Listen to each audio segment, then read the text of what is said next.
pas trop quoi dire parce que après Ephrem, je suis tout ému. Parce que je l'ai vu avec ses Rangers, tout ça. Et quand je le vois habillé en jean, tout ça, c'est un miracle. Puis il a un sourire merveilleux, quoi. Non, ça, voilà. Ben moi, c'était quelques années avant. C'était d'autres misères. C'était la drogue, le shit, le reggae, les rave parties. C'était dans les années 80, 90, 95, 96, tout ça. Et en fait, j'ai dérapé petit à petit. Alors, je vais faire court, je ne vais pas vous raconter toute ma vie, quoi, mais j'ai dérapé petit à petit par les fréquentations. Je voudrais m'adresser aux jeunes, puis même à tous ceux qui cherchent à plaire aux autres. Moi, je cherchais à plaire aux autres. Et donc, je cherchais des endroits où on puisse m'aimer. Et chez moi, j'avais des parents qui m'aimaient beaucoup. Et vous savez ce que c'est quand on est ado, les parents, c'est les derniers qui on va voir, quoi, hein, pour ce genre de choses. On cherche à avoir de la valeur ailleurs. Et donc, moi, ceux que j'ai rencontrés, c'était des gens qui étaient sympas, mais qui étaient tentés par plein de trucs, par l'alcool. J'ai commencé à boire, j'avais 12 ans. J'ai commencé la cigarette en même temps. Puis bon, je me suis saoulé la première fois, j'avais 13 ans. Enfin bon, c'est un enchaînement de problèmes. Et en fait, moi, je suis dyslexique. Donc, c'est pas une excuse. Mais bon, j'étais pas bon à l'école. Mais toute mon enfance et toute mon adolescence, tout ça, j'ai été traité de paresseux parce que j'y arrivais pas à l'école. Et puis, là, c'est vraiment une confession que je vous fais. J'ai jamais témoigné de cette façon-là. Il doit y avoir des professeurs ici. Et donc, j'ai toujours été traité d'un bon à rien, d'un paresseux, de quelqu'un à qui on se donnait de la peine un petit peu, puis vu qu'il n'y avait pas de résultat, on me laissait tomber dans le coin, dans le fond, et puis voilà. Et donc, moi, je n'existais pas à l'école, je n'existais pas trop à la maison, parce que j'avais deux grands frères qui vivaient leur vie, j'avais mes parents qui bossaient, tout ça. Et puis moi, j'ai trouvé un bon regard, des gens qui m'acceptaient, dans des gars qui allaient boire, picoler, enfin, qui fumaient, tout ça. Je commençais à fumer des joints. Rapidement, j'ai commencé à sécher les cours, à pu aller, voilà, à être totalement à part, en marge. Et donc, après, j'ai commencé les drogues plus dures, de l'ecstasy, cocaïne, j'ai été dans des fêtes incroyables, des trucs où j'oserais emmener personne. J'ai organisé des concerts de reggae, j'ai été dans les rave parties, j'ai été dealer, j'ai vendu de la drogue en grosse quantité, tout ça. Enfin, vraiment, j'étais enfermé dans ce monde des ténèbres. J'ai fréquenté des gens qui avaient des armes. Enfin bon, c'était un peu bizarre, quoi. Et j'ai été à l'armée, j'ai déserté. Enfin, vous voyez, j'ai tout fait, quoi. Et non, j'ai pas tout fait. J'ai vu plein de gens pires que moi. Voilà. Tiens, il y a un prêtre qui est tout seul là-bas. S'il y en a un qui veut se confesser. Et donc, je me suis retrouvé un jour. Je pesais pas bien lourd. J'étais vraiment paumé, quoi. Et j'ai été invité à Medjugorje. En fait, c'était ma marraine qui m'avait invité. En fait, elle avait prévu de partir avec quelqu'un, mais une semaine avant, cette personne-là s'est cassé la jambe. Et donc, du coup, elle ne pouvait pas partir, et donc c'est moi qui suis parti. Je pesais pas bien lourd, j'avais les cheveux là, j'avais un peu de lox, tout ça, un peu les cheveux pourris, tout ça. Ah, ça, c'est mal à le voir maintenant, quand même. Mais j'avais les yeux jaunes, rouges, globuleux. Vous voyez, le gars pas heureux, et ce qui est à l'intérieur, ça se voit à l'extérieur, quoi. Tu vois, j'étais pas heureux. J'étais vraiment perdu. Et en fait, On m'a pas dit que je partais à Medjugorje, on m'a dit que je partais en Bosnie. Et je suis arrivé à l'aéroport, j'ai vu un curé, tout ça, j'ai vu une bonne sœur, j'ai vu des gens autour, puis j'ai vu un gars avec une guitare, tout ça, puis j'ai fait, bon, les chrétiens, ça existe encore, tout ça. Parce que je croyais qu'on les voyait qu'à l'église, pas rassemblés à l'aéroport, tu vois. Et me voilà parti là. Et puis, il y a ma marraine qui rentre, qui me dit, viens, on part avec ces gens-là. Je fais, oh, c'est quoi ton truc, là, machin. Fait, bah, ton père t'a pas dit, on part à Medjugorje, faire un pèlerinage. Oh, tu vois, ouais, j'ai oublié de vous dire, quand j'ai eu 13 ans, j'ai renié le credo, phrase par phrase, et j'allais plus à l'église. Voilà, j'étais vraiment déçu par l'église. Enfin, me voilà embarqué avec tous ces gens-là. Enfin, je vais pas tout vous raconter, mais bon. J'arrive sur place, eux, ils ont été faire leur chapelet, tout ça, puis moi, j'étais dans les bars, de l'autre côté. Le soir, ils étaient tout contents, ils avaient vu plein de choses super, et puis moi, je faisais des bulles dans la soupe. Et puis, le deuxième jour, je suis parti avec eux, parce que je m'étais beaucoup ennuyé le premier jour. Et on est parti voir une communauté qui s'appelle le Cénacle. Alors, je sais pas, moi, j'étais pas là cet après-midi, mais je crois que le Père Marie-Angèle vous a parlé un peu de tout ce qui était un peu mort, qu'il fallait faire revivre, quoi. Et donc, au Cénacle, vraiment, il y a un tas de bonhommes comme ça, qui étaient crevés, quoi, et que le Seigneur, enfin, que la Sainte Vierge a relevé, quoi. Et donc, je vais les voir. Le gars, il raconte sa vie. Il y avait un gars qui témoignait. Il raconte sa vie, mais pire que moi, quoi. Le gars, il avait frappé sa mère, volé des bagnoles, enfin bon, des trucs pires. Et je vais le voir à la fin, parce qu'il avait dit un truc. Il avait dit, ouais, je suis arrivé là, j'étais toxico, puis maintenant, et puis un jour j'ai rencontré Jésus, puis maintenant ça va super bien, et j'aide ceux qui sont encore toxicos, je les aide à s'en sortir. Alors j'ai été le voir, tout ça, j'ai fait, dis donc, c'est incroyable ton truc, qu'est-ce qui t'est arrivé, tout. Et puis il m'explique, il me raconte un peu tout son parcours, comment est-ce qu'il a rencontré le Seigneur. Et puis il me dit, mais tu sais, il n'y a qu'un seul truc à faire. Tu demandes ce que tu veux à Dieu. Et il me dit, tu demandes un truc fou, un truc impossible, et puis, bah tiens, t'as qu'à lui demander s'il existe. Vraiment le truc fou, quoi. Demander à Dieu s'il existe, tu vois. Et donc, après, on a rencontré d'autres personnes, d'autres témoins, puis bon, on m'a proposé d'aller prier, puis j'y suis allé, il y avait une jolie fille, et puis on était là, devant une grande statue de la Sainte Vierge dans l'église, et je fais ma dévotion, tout ça, j'avais dit, Dieu, je te donne un quart d'heure pour montrer que tu existes. Un quart d'heure, c'est un peu plus que Pierre, et c'est un peu moins que les 2 heures. Donc, je rentre là, je fais ma dizaine, enfin j'essayais de répéter toutes les prières, parce qu'ils allaient vite, et puis moi, les gloires au Père, machin, enfin bon, je connaissais pas tout, quoi. Et donc, je m'étais mis comme ça. Parce que je me souvenais, quand j'étais petit, j'avais les mains serrées comme ça, les yeux pareils, à genoux devant le lit comme ça, puis avec ma grand-mère, on avait une petite boîte musicale de la Sainte Vierge, avec, ben voilà, quoi. Je me mets comme ça, et puis j'entendais derrière des gens qui arrivaient, qui s'asseyaient, un peu comme ici, quoi. Mais là, et quand j'avais fini ma prière, c'était noir de monde. Il y avait plein de monde dans les allées, il y a du bazar partout. Il y avait du monde partout, il y avait tellement de monde que je ne pouvais plus sortir. Et là, qu'est-ce que je vois arriver? Ah, attendez. Parce qu'il faut que je me dépêche. Qu'est-ce que je vois arriver? Je vois arriver un petit curé qui fait son chapelet. Oh, je fais, oh là là. Bon, allez, je patiente un peu. Il finit son chapelet, je me lève pour me barrer. Il bouge pas, j'en fais un deuxième. Ils en font un deuxième. J'étais là, oh là là, mon Dieu. À la fin du truc, je fais... Je me lève pour me barrer, quoi, parce que moi j'ai envie de fumer une cigarette, tout ça. Enfin, j'étais un peu nerveux là-dedans. Et je vois rentrer 50 prêtres. C'était la messe. Une bonne messe. En croate et en latin. Rien compris. Mais il y avait la parole de Dieu qui était en français. Et c'était la parabole, la parabole du fils prodigue. C'était moi. C'était tout craché, quoi, moi. Bon, je vous évite tout ça. J'ai versé une petite larme. J'avais pas pleuré depuis des années. Parce que vous savez, quand on est dans la drogue, la dépression, tout ça, on ne pleure pas. Ça sort plus, ça depuis là. Et donc,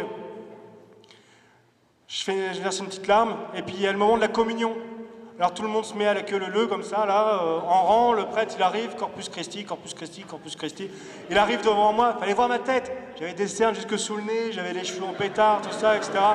Le prêtre il me fait Corpus Christi, il met l'hostie dans la bouche, j'ai même pas le temps de dire amen. Mais c'est pour vous dire l'urgence que Dieu a à venir dans ton cœur. Il attend même pas que tu répondes, tout ça. Il vient. Il vient, Jésus. Et moi, je savais pas quoi faire. J'étais là, j'avais avalé. Je savais pas quoi faire. J'étais là, j'avais peur. J'étais terrorisé. Et je regardais les gens à côté de moi, ils avaient les yeux fermés, assis, à genoux, debout, tout ça. Alors je me mets assis. Et là, je commence à avoir mon cœur qui chauffe. Puis à entendre, boum, boum, boum, boum, boum, boum, boum. Puis j'entends, je t'aime, je t'aime, je t'aime, je t'aime. Et ben, je pleurais, je pleurais, je pleurais. Et puis d'un coup, j'ai eu une image. Et cette image, j'ai vu 2 bras. Je vous la communique pour vous dire qu'il ne faut désespérer de personne. J'avais 2 bras, et sur un des bras, il y avait une seringue. Et je regardais dans mon image à qui appartenait ce bras avec la seringue. C'était pas le mien. Et je regardais, c'était le bras de Jésus. Et il me regardait, et avec sa couronne d'épines, et il avait du sang, et il me dit, t'aurais pas pu supporter. C'est que quand moi j'étais dans la drogue, dans la pire des moments de la drogue, la violence, tout ça, etc., Jésus était là, présent avec moi. Et il a pris sur lui cette mort que je m'injectais. Il a pris sur lui ça. Et pour moi, c'est le mystère de la croix dans ma vie. C'est que Dieu était là. Il s'était livré pour moi, pour ce moment-là. Et jusque-là, il avait tout pris sur lui, quoi. Donc, c'est pour ça, ne désespérez jamais de personne. Je suis sorti de là, je pleurais, plein de morts jusqu'aux genoux. Et les gens avec qui j'étais m'ont dit, mais qu'est-ce qui t'arrive? Je sais pas, Jésus il m'aime, tout. Et ils m'ont dit, mais il faudrait que tu ailles te confesser. Et moi j'ai fait, oh non, non, non, attends. Alors, il est toujours seul le prêtre là-bas. Hein. Et il faudrait que tu ailles te confesser. Moi je dis, bah non, c'est pour les pros, quoi. Tu sais, les bonnes sœurs, ceux qui connaissent le truc, quoi. Je suis rentré dans la boîte à pardon. Il y avait un vieux prêtre, 83 ans, à moitié sourd. Au début, il me regardait pas, il avait les yeux fermés. Il me dit, allez-y, je vous écoute. Et moi, je lui dis, qu'est-ce que je dis? Et pour ça, mais... Enfin, je vais essayer de faire court, excuse-moi. Je sais quoi. Bref, je lui raconte mes misères. Et je pleurais, et lui, il se met à pleurer aussi. Il me prend dans ses bras, avec sa petite bouche de... Voilà, il me dit, vas-y, dis-moi tout, dis-moi tout. J'ai tout craché, ça a duré 1h30. C'était génial, c'était formidable. À la fin... Le prêtre, il me dit, attends, je vais te donner le sacrement de pardon, tout ça. Moi, je dis, attends, je te donne ma drogue, mes thunes, tout ça. Je lui ai tout donné. Le prêtre, il savait pas trop quoi faire, parce que tu sais, un drogué, quand il a plus sa drogue, il est capable d'aller la rechercher. Et donc, il savait pas trop s'il fallait qu'il la prenne ou pas. Donc, il la prend. Il me dit, mais attends, je vais te faire une petite prière. 83 ans, le prêtre. Il n'avait pas confessé quelqu'un depuis 9 ans. C'est-à-dire que j'étais une sacrée... il l'attendait, c'est là. Et donc, il me met la main sur la tête. Enfin, c'est pour vous dire que c'était pas un hyper charismatique, quoi. Il me met la main sur la tête comme ça, et il me fait, Pierrick, au nom de Jésus, sois délivré de la drogue et de toutes ses conséquences. J'ai pas été foudroyé, je suis pas tombé par terre, je me suis pas élevé comme Emmanuel. J'ai simplement plus jamais retouché de la drogue de ma vie. Gloire à Dieu.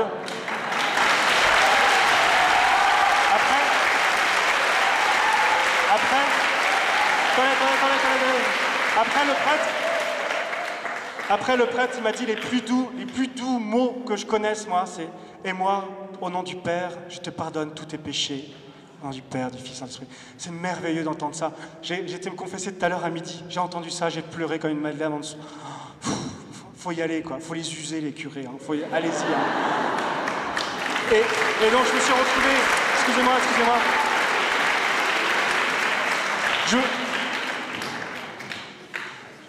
J'avais fait une prière à la Sainte Vierge. Je lui avais dit, si tu existes, tu me sors de la drogue et tu me rends heureux. Première prière, tu me sors de la drogue. J'étais guéri. Miracle, parce qu'un toxico, tu vois, faut une cure, quoi. Tu vois. Mais bon, pas de cure. Dans la seconde, guéri. Merci à Sainte Vierge, tout ça, impeccable. Par contre, quand je m'endormais ce soir, j'étais pris d'angoisse comme Ephrem. J'étais pris d'angoisse, je dormais mal, j'avais des idées noires, et je me disais que j'étais pas digne. Que pas moi, qui suis moi, etc. etc. Enfin, bon.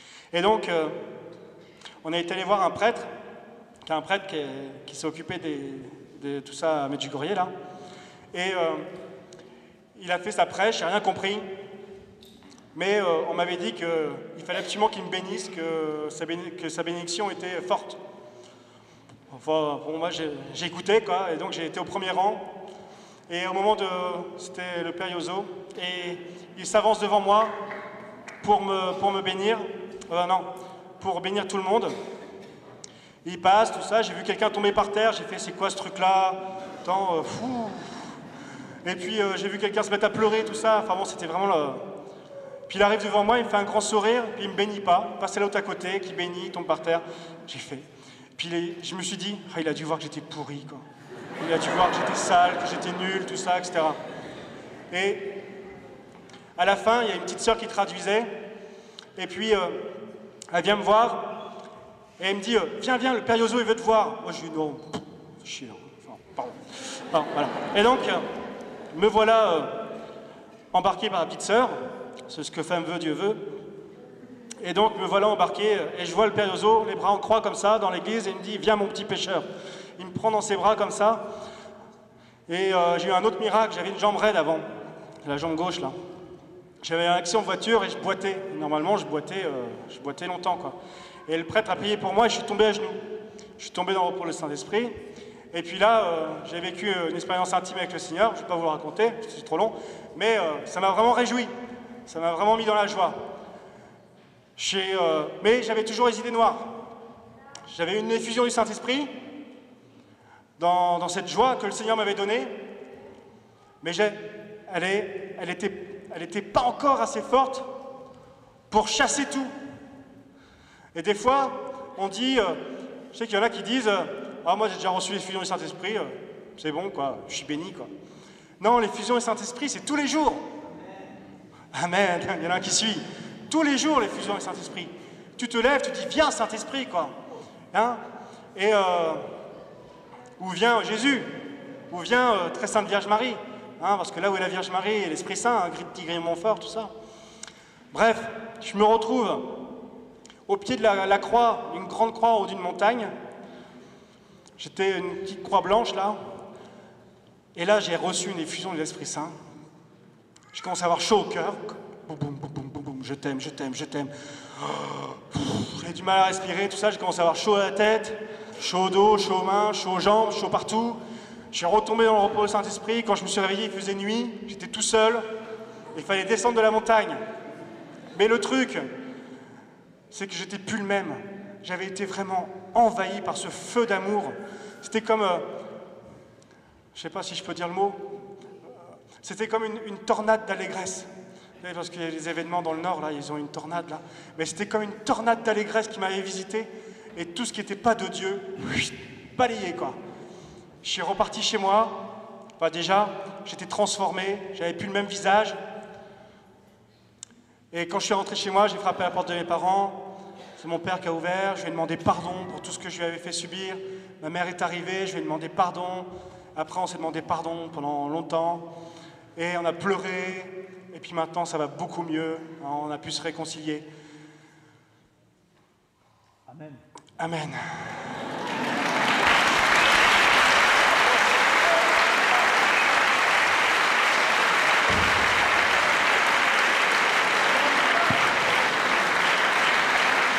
Alors moi, je voudrais dire merci beaucoup Pierrick d'avoir fait court. Encore une fois. Mais ce qui est bien, c'est qu'après, il nous demande pardon et on reçoit des pardons comme ça, on est câliné du matin au soir. Mais ça fait 10 ans qu'on se connaît avec Pierrick, 10 ans. Je l'ai connu un peu après sa conversion. Et ça fait 10 ans qu'il est comme ça. Il ne change pas. Et c'est avec Pierrick, hein, Pierrick était là à la fondation du groupe charismatique au collège Stanislas quand ces belles années 98 où nous avons foutu le bordel dans un collège parisien. Le bordel selon l'Esprit de Dieu, c'est-à-dire les vagues. Vous vous rappelez des vagues? Aqua Boulevard, ça vous rappelle quelque chose? D'accord, ok. Bien, alors on va prendre un chant, on va demander au Seigneur de prendre notre vie, et après, levez le doigt, ceux qui sont concernés par cet appel. Après, on va faire un appel pour toutes les personnes qui ont entre 95 et 105 ans et qui sont toxicomanes. Levez le doigt. Il n'y a personne? Eh bien alors la soirée sera terminée. La soirée sera terminée, puisque personne ne veut se mettre dans la lumière de Dieu. Je demande aux personnes entre 95 et 105 ans qui sont toxicomanes de lever le doigt. Écoutez, si vous ne changez pas de comportement et vous ne venez pas à la lumière, Dieu ne peut rien faire pour vous. Blague à part, on va donner notre vie au Seigneur. On va se lever si vous voulez bien, on va chanter avec tout notre cœur. Et ensuite, on va faire cette simple démarche en demandant à Dieu une effusion de l'Esprit Saint sur nous et sur nos enfants, que ce soit nos enfants selon la chair ou que ce soit nos enfants selon l'Esprit. On va demander au Seigneur de nous renouveler. Amen.